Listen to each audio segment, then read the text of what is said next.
Hello everyone. Today we are going to the last bit of that chapter. It is the classification of the periodic elements. The last one, that is the we have already studied about the atomic radius, ionic radius, then ionization enthalpy, and in the last session we studied about the electronegativity, isn't it? So just a summing up of that, that is from left to right in a periodic table, what all happens? You know the electron gain enthalpy increases, isn't it? Because you know the atomic radius decreases, that is the why? Because the effective nuclear charge increases, isn't it? So the ionization enthalpy also decreases for the same reason. Then electron negativity, that also increases from left to right in a PT. Then atomic radius, see, it decreases, isn't it? Okay, so it increases from right to left, but left to right it decreases. Just to show an arrow, that's all. Just to having a summing up. And non-metallic character increases from left to right in a PT. The metallic character increases from right to left in a PT. So just this a summing up of these properties in the periodic classification. Okay, you know what is electron gain enthalpy, what is electronegativity, and electronegativity is not a measurable quantity, isn't it? It is not a constant also. Linus Pauling has arbitrarily given the electronegativity value of fluorine as 4, isn't it? Pauling scale. Then it gives an idea of the metallic character as well as the non-metallic character, because electronegativity is directly proportional to the metallic character, non-metallic character, and because as you know from left to right in a period the non-metallic character increases, isn't it? Thereby the electronegativity also increases. See, so electronegativity is directly proportional to the non-metallic character and inversely proportional to the metallic character, isn't it? Inversely proportional to the metallic character. Okay. Then these are all the trends in the periodic classification, that is the physical trends. Okay. Now we will see the chemical trends, that is valency. The first one we talk about will be the valency. So just read the book and get a note on it. Just write your notes on your own so that you will have a very good idea about all these properties. Okay. Now coming to the chemical properties or just the valency. Okay. Valency you can also call it as oxidation state. Earlier classes also you have studied about the valency, isn't it? How is the valency depending on the elements from left to right of the periodic table? The valency increases, isn't it? Increases up to group 14, remembering carbon, till carbon. How many number of valence electrons are there? That is the valency. You know what is valency, right? What is valency? It is the combining capacity of an element. If you are simply saying in a one word, you can say it is the combining capacity of an element. Okay. Or to be elaborating, you can say how many number of electrons shared, isn't it? Or lose or attract to form an octet. That is valency. Okay. In so many ways you can define. Okay. So here onwards you can say valency and also oxidation state. Oxidation state means how many electrons are there for making the octet. That is valency. So you can combine it with oxidation state also. So till 14, whatever be the number of electrons in the valence shell, it is the valency. For example, lithium, you say 1 because it is having 3 atomic numbers, so it is 2, 1. So number of outer electron is 1, so the valency is 1. Okay. Now beryllium, if you talk about beryllium, 2, 2. How many number of valence electrons? 2. So the valency is 2. Now boron, it is 2, 3. So the valency is 3. Now carbon is 6. That is 2, 4. So till carbon, the valency is the number of valence electrons. But after carbon, if you talk about nitrogen, that is 2, 5. Now you can say, in fact you can say the valency as 5. For that you can say it is the group valency. You will study later. Okay. That means 5 is the number of outer electrons. You call that to be a group valence. Okay. But in fact nitrogen can donate 5 electrons to make bond. That we will study later. But normally what will happen? 8 minus 5, isn't it? 8 minus 5, that is 3. So 3 is the valence electrons. Then carbon, nitrogen, oxygen. Oxygen is 2, 6. So 8 minus 6 is equal to 2. So the valency is 2. And fluorine, that is 2, 7. So the valency is 1. So the valency decreases from carbon to fluorine. Okay, so this is the main trend in valency.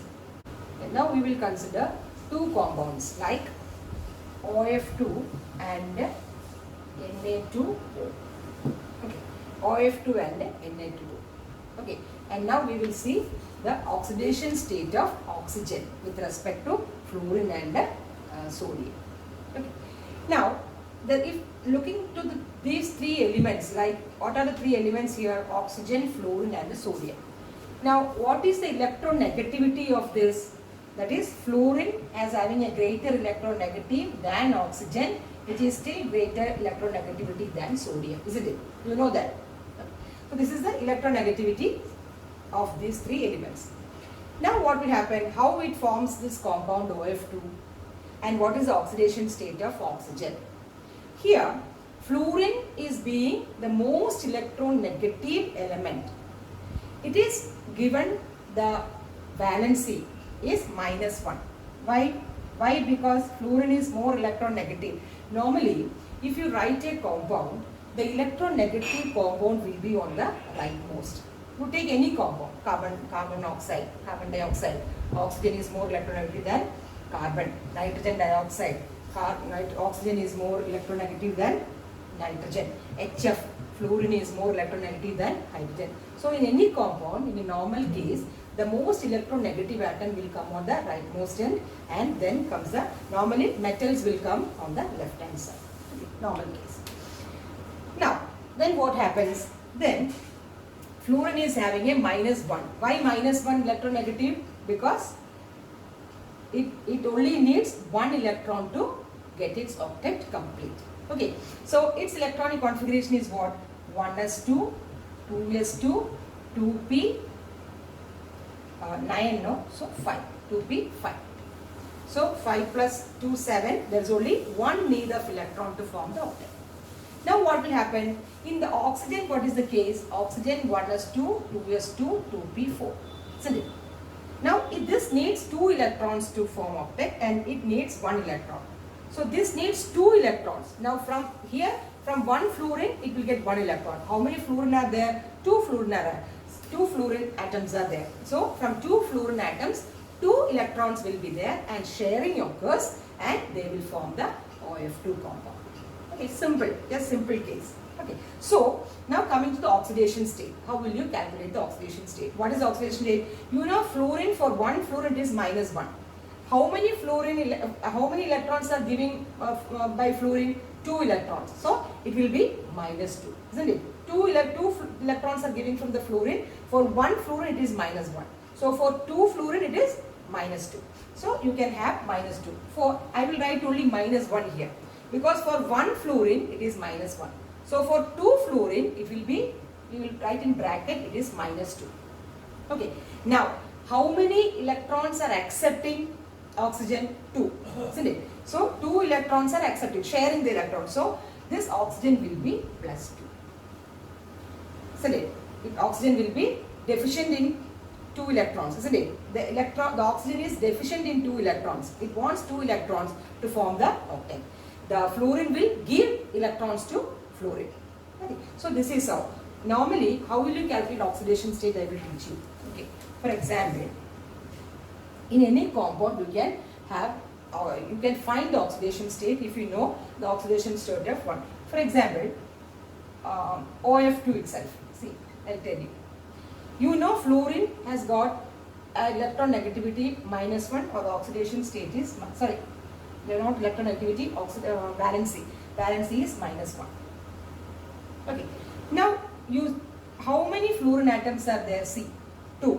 So you have to multiply 2 into -1, so it is -2. Okay.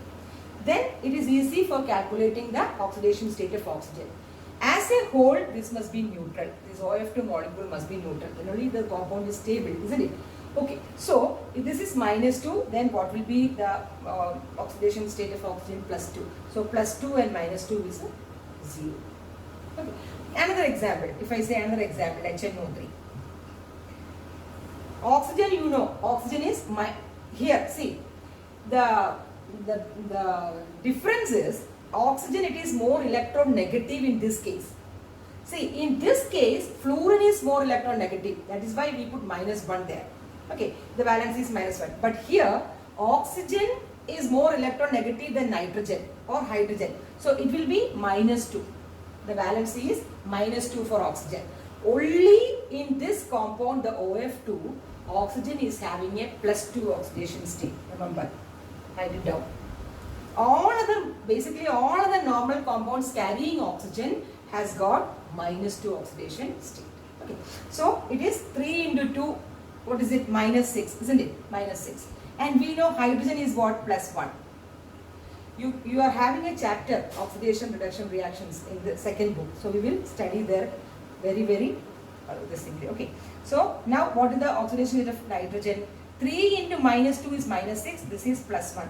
So how much will be there? This is +5, because +5 plus +1 is 6, +6 and -6. So totally 0.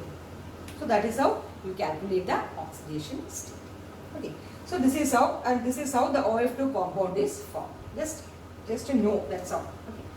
Now we will see the next compound, that is Na2O. How Na2O is formed. In the same thing, Na2O means what? Oxygen, it is deficient by 2 electrons, isn't it? Yeah? So what happens? Oxygen is having 1s2, 1s2, 2s2, 2p4. Okay, 2p4. Now here what happens? Sodium will have 1s2, 2s2, 2p6, 3s1, isn't it? 3s1. So this one sodium will give 1 electron and the second sodium will give second electron. Okay, so how much? What will be the oxidation state? Oxidation state of oxygen is, sodium it is +1. Why? Because 2 sodium atom is there, 2 into 1, that is +2, because it is giving 2 electrons, isn't it? 2 electrons. Oxygen is accepting the 2 electrons, so it is -2. Got it? So -2 and +2, 0. So the oxidation state of oxygen is -2 in Na2O, whereas oxidation state is +2 in OF2. See, that is the difference. So it depends upon the compound which it shares the electrons. Or the oxidation state can be defined as the charge acquired by its atom.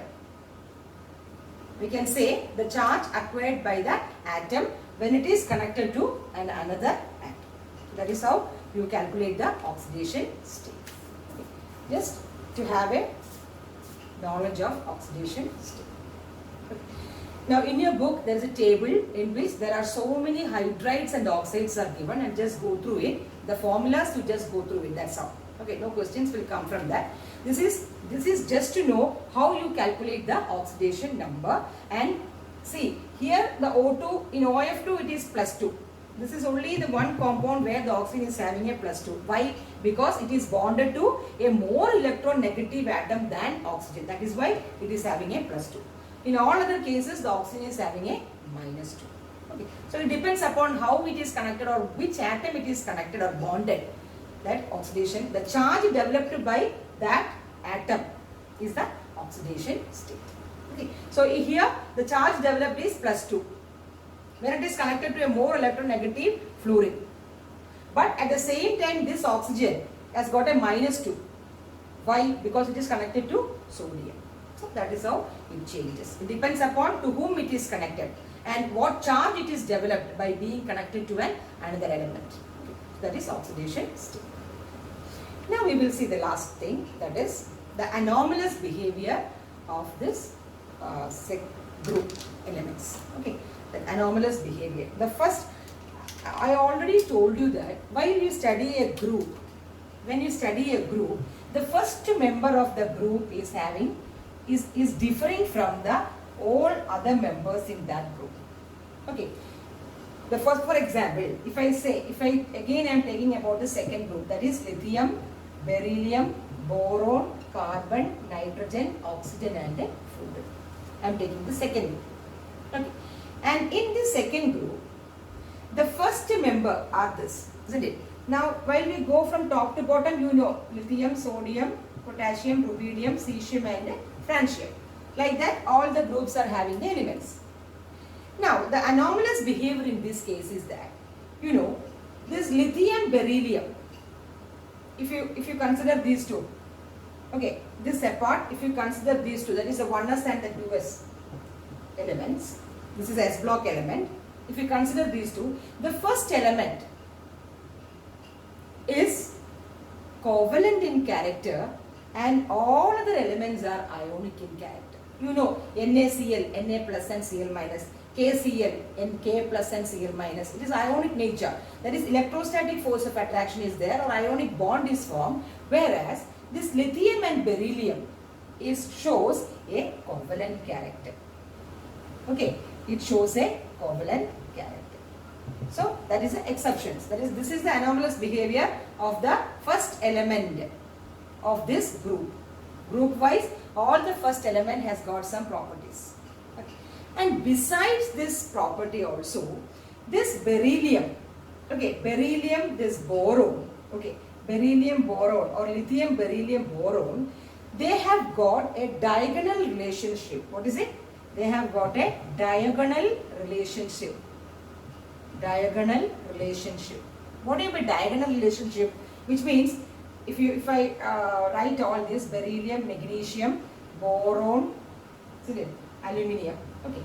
See, in this case, what happens is, the first point we said that is the first element is different from the rest of the elements in the each group. Okay. And moreover, this lithium and beryllium shows more covalent character than ionic character. That means they form covalent compounds than ionic compounds. Like beryllium chloride, okay, lithium chloride, their covalence, the covalent character is more in lithium chloride. But sodium chloride, potassium bromide, magnesium chloride, they are all ionic in nature. They form ions. Okay. Now, the reason I will tell you. The next is, they shows a diagonal relationship. What is a diagonal relationship? That is, the lithium, the properties of lithium is similar to the second member of the second group. That is diagonal. You know what is diagonal, right? So, lithium will have or show similar properties with the second member of this second group. Likewise, beryllium will have what? Similar properties of the second member of the third group. That is called as diagonal relationship. You understood? That means that is anomalous behavior. But that is why we call something anomalous means that from the normal behavior they are changing a little bit. It is anomalous. So lithium is having the same properties which are shown by magnesium. Magnesium is in the second group, isn't it? And the second element. So it is diagonal. So that is why you call it as diagonal relationship. Correct. And moreover, these two compounds forms covalent character more or covalent compounds. Rather, all other elements will form ionic character or ionic compounds. Now, what is the reason behind this? Why all the elements, the first element in each group shows this anomalous behavior? Okay. The main point, the value point is, one is they are small size, isn't it? They are having small size. Why small size? They have only S and P. That is 2s and 2p. This is the second period. First period hydrogen, helium. Second period is lithium, beryllium, boron, carbon, nitrogen, fluorine. Then third is the sodium, magnesium, etc. So while coming from lithium to sodium, the principal quantum number increases. So it is 3s. Now what is the peculiarity in 3s? 3s will have d orbital also. Isn't it? 3s, 3p and 3d. But in the case of second, principal quantum number n is equal to 2, you have only 2s and 2p orbitals. So that is the reason why, one reason why this first element in all the groups are very, very small. Okay.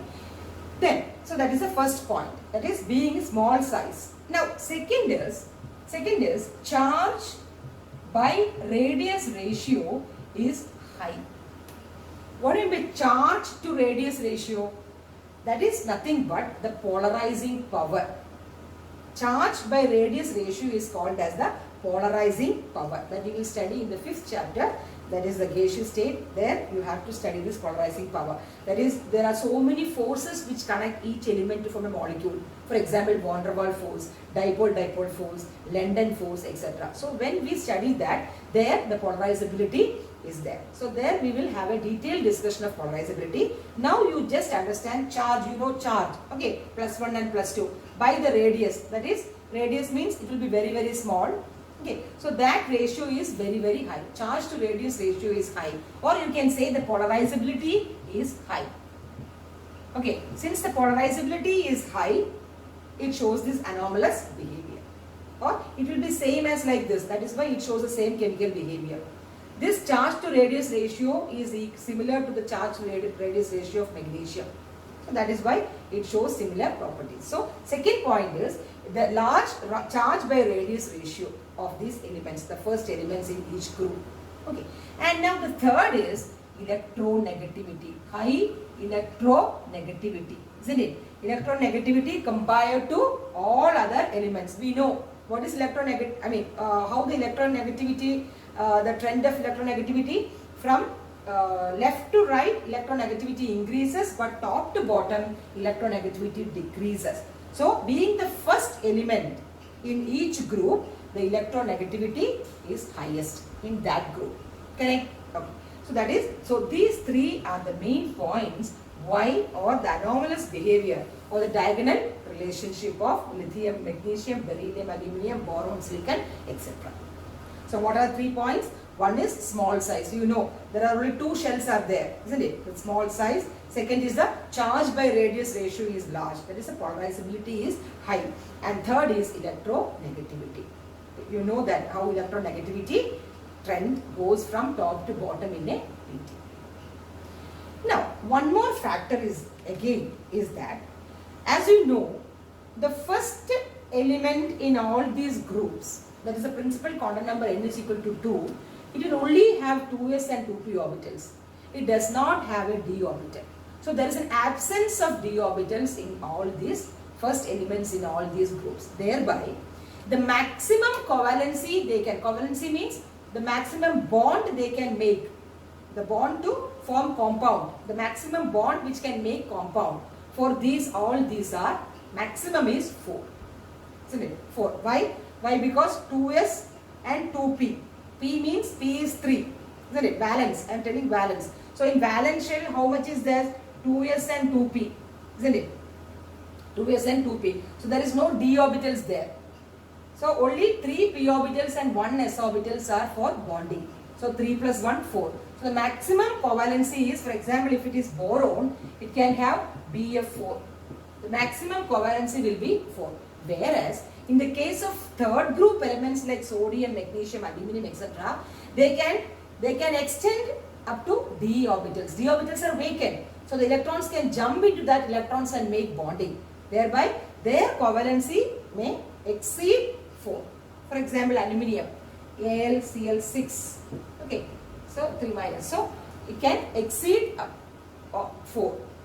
Why? Why? Because this has got the absence of d orbital. So that point also you can write, that is the absence of d orbital. Okay. So small size, charge by radius ratio is polarizability and electronegativity, and also you can write absence of d orbital. And again, one more important factor for this first element in each group is all these elements, not all but still, the elements can form p-pi bonding. Very important. All these elements has got p-pi bonding. That means what? P orbitals you know. P orbitals you know, isn't it? P orbitals. If the p orbitals has got an unpaired electron, it can take part in bonding. That is why you can call it as p-pi. That is pi bonding. We will see pi bonding in the next chapter. Okay, chemical bonding. So p-pi, just now understand p-pi bonding is there. Okay, they can form multiple bondings. For example, see carbon single bond is there, isn't it? Carbon double bond is there, isn't it? Carbon double bond is there. Carbon triple bond is there. Okay, then nitrogen triple bond nitrogen is there. Carbon triple bond nitrogen is there. So almost oxygen double bond. See, OO double bond is there, isn't it? So all elements have an ability to form this p pi multiple bonds. So that is also another factor. Or you can also include that point also, that is all elements can have p pi bonding or multiple bonding. C double bond O, see, C double bond O, N double bond NO, see. So all these elements can make this multiple bond, that is p pi, that is called as p pi multiple bonds, which means that p pi bond, that you will study later. Now you understand like it can form multiple bonds with elements. Okay, so that is it. So these are the important factors by which it shows the anomalous behavior. So you got it, why it shows the first member in each group shows anomalous property, or they are having a diagonal relationship. Diagonal means this, for example, lithium will show the same chemical properties like magnesium, then beryllium will show the same as aluminium, etc. Now why? Because the 4 points are, first being small size, second is charge by radius ratio is very high, that is a polarizability capacity, third is electronegativity, and fourth is absence of d orbitals. If you want a fifth point, you can write all these can take part in p pi bonding, or it can take part in multiple bonding. For example, C double bond C, C triple bond C, C double bond O, O double bond O, C triple bond N, etc. Okay. So these are the anomalous behavior of this elements. You got it? How? So this is all about this chapter, that is periodic classification of elements. So this is a simple chapter. Just you already you know about this periodic classification. So it is just a summing up chapter, that's all. So there comes the end of this chapter. Now what you should do is you should do the numericals. There are I think 40 or 45 numericals. So first we will have a 15 numericals. You have to do the first 50 numericals, and any doubt you come back to me. So that's it. Read the textbook thoroughly, because this is very important concept, that is the ionization potential, then electronegativity, electron gain enthalpy. If only you are thorough with this in thermodynamics, you will be able to capture it more. Okay. So till then, thank you.